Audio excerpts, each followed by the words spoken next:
students, in this video we are going to talk about a very important concept from consumers behavior, that is law of diminishing marginal utility. In this, students, we learn about the meaning of utility, forms of utility, assumptions of law of diminishing marginal utility, and a complete explanations with the help of schedule and diagram of this law. So let's start. Law of diminishing marginal utility. Before starting law of diminishing marginal utility, students, we have to know about the meaning of utility. Utility क्या होता है?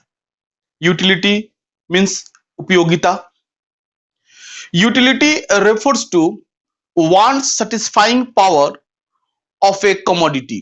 जब हम किसी भी वस्तु या सेवाओं का कंजम्पशन करते हैं तो उससे जो मिलने वाला संतोष होता है, सेटिस्फेक्शन होता है, that is utility.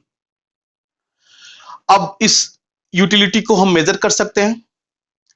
It can be measured in terms of some units known as utils. Utils is a imaginary and psychological terms. Is any another way to measure utility? क्या कोई और दूसरा मेजरमेंट है? Several economists including Marshall suggested the measurement of utility in monetary terms. It means utility can be measured in terms of money or price which the consumer is willing to pay. यानी इसको हम monetary terms में भी measurement इसका हम कर सकते हैं. मॉनेटरी टर्म्स मींस मनी और प्राइस, जिसको कंज्यूमर्स जो हो रेडी टू पे, जिसको कंज्यूमर पे करने के लिए रेडी होता है. स्टूडेंट्स, यहां पे एक चीज आपको क्लियर होना चाहिए कि यूटिलिटी जो है वो प्राइस डिटर्मिनेशन में भी यूज होता है. हमें अगर किसी वस्तु से कितनी उपयोगिता मिलती है, उस उपयोगिता के इक्वल में हम प्राइस पे करना चाहते हैं. अगर आइसक्रीम को खाने से हमको मॉनेटरी टर्म्स में बोल रहे हैं कि 4 रुपए के बराबर का सेटिस्फेक्शन मिलता है, तो हम उस आइसक्रीम को के लिए 4 रुपए से अधिक का प्राइस देने को तैयार नहीं होंगे. Now students, we talk about the form of utility, that is total utility and marginal utility. Firstly talk about the total utility. What is total utility? Total utility refers to the total satisfaction obtained from the consumption of all possible units of a commodity. Total utility क्या कहलाता है? जो हम consume करते हैं, जितने unit हम consume करते हैं, उन प्रत्येक यूनिट से मिलने वाला सेटिस्फेक्शन को अगर हम ऐड करते हैं तो that is called total utility. इसका फॉर्मूला के रूप में हम देख सकते हैं कि total utility is equal to utility 1 plus utility 2 plus utility 3, अगर 3 यूनिट्स का हमने कंजम्पशन किया है तो. Now we talk about the marginal utility. What is marginal utility? Students, marginal utility refers to the additional utility derived from the consumption of an additional unit of the given commodity. यहां समझना होगा कि total utility में जो additional increment होता है, कैसे?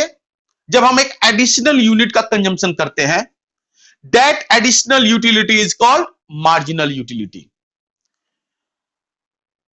Total utility में एक अतिरिक्त अगर हम कंजम्पशन करते हैं किसी भी गुड्स का, किसी भी कमोडिटी का, तो उस अतिरिक्त कंजम्पशन करने से जो हमें अतिरिक्त एडिशनल यूटिलिटी सेटिस्फेक्शन मिलता है, that additional utility is called marginal utility. Let's talk about law of diminishing marginal utility.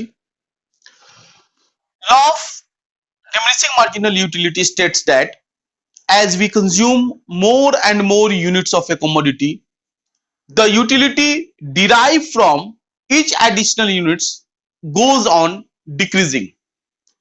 जैसे जैसे हम अपना कंजम्पशन लेवल को बढ़ाते जाते हैं, उससे मिलने वाली जो यूटिलिटी है वह डिमिनिश होते जाती है। Law of diminishing marginal utility based है कुछ एजम्पशंस पे। Let's talk about assumption of law of diminishing marginal utility. First assumptions, cardinal measurement of utility. Students, it is assumed that consumers can be express their satisfaction in quantitative terms such as 1, 2 and 3. Second assumptions, monetary measurement of utility. It is assumed that utility can be measured in monetary terms also.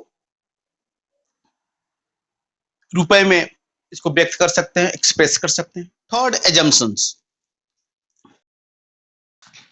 continuous consumption. It is assumed that consumption is a continuous process. अगर हम continuous consumption नहीं करते हैं तो may be यह law जो है वो इंप्लीमेंट नहीं हो।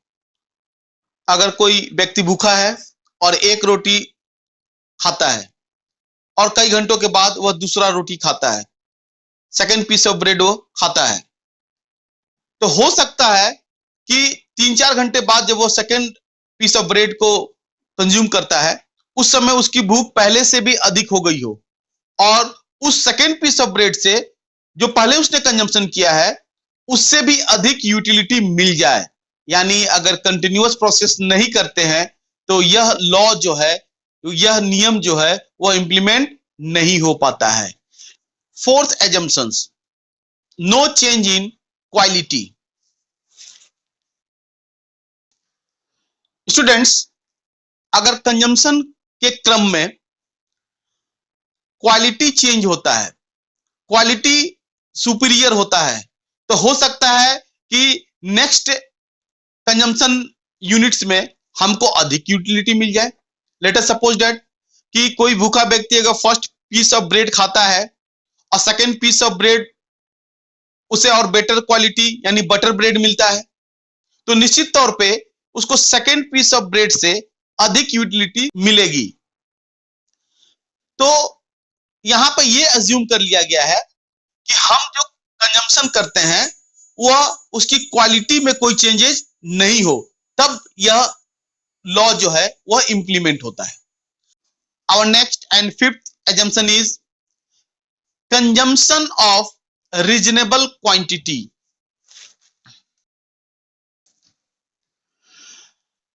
स्टूडेंट्स, अगर हम एक रीजनेबल क्वांटिटी को कंज्यूम करेंगे तभी यह लॉ इंप्लीमेंट होगा।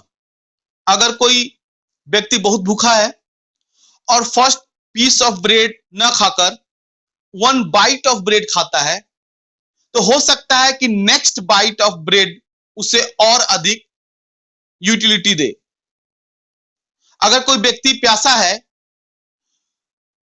तो 1 स्पून ऑफ वाटर, अगर 1 चम्मच उसको पानी हम देंगे तो हो सकता है कि नेक्स्ट स्पून ऑफ वाटर जो देंगे उससे मिलने वाली यूटिलिटी उसको और अधिक होगी।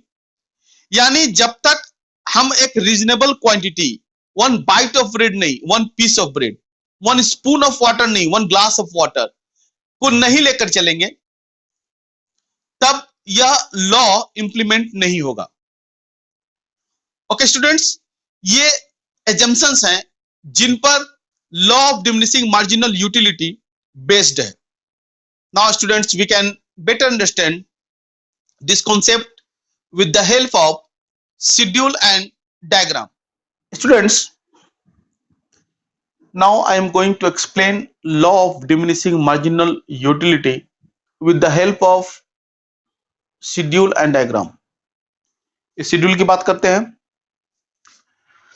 Let us suppose that एक thirsty man है, एक प्यासा व्यक्ति है जो मार्केट में जाता है और सम ग्लास ऑफ वाटर परचेज करता है, वह व्यक्ति प्यासा था, तो निश्चित तौर पे वो जब first glass of water consume करेगा तो उससे मिलने वाली यूटिलिटी जो होगी वो मैक्सिमम होगी। इस शेड्यूल के थ्रू उसको हम डिफाइन कर रहे हैं। जब वह व्यक्ति first glass of water consume करता है तो उसे 20 के इक्वल यूटिलिटी मिलता है। टोटल यूटिलिटी कितनी मिलती है? 20 के बराबर मिलती है। जब वह एक और अतिरिक्त ग्लास को कंज्यूम करता है तो सेकेंड ग्लास के कंजम्पशन करने से, जैसा law of diminishing marginal utility concept हमें बतलाता है कि जब हम जैसे जैसे हम अपने लेवल ऑफ कंजम्पशन को बढ़ाते हैं उससे मिलने वाली यूटिलिटी डिमिनिश होती जाती है। तो सेकेंड ग्लास ऑफ वाटर में पहले से कम यानी 16 के बराबर यूटिलिटी मिलती है, यानी 2 ग्लास के कंजम्पशन करने से 20 प्लस 16 36 हो जाती है। यहां स्टूडेंट्स मैं मार्जिनल यूटिलिटी के कॉन्सेप्ट को भी क्लियर करना चाहूंगा।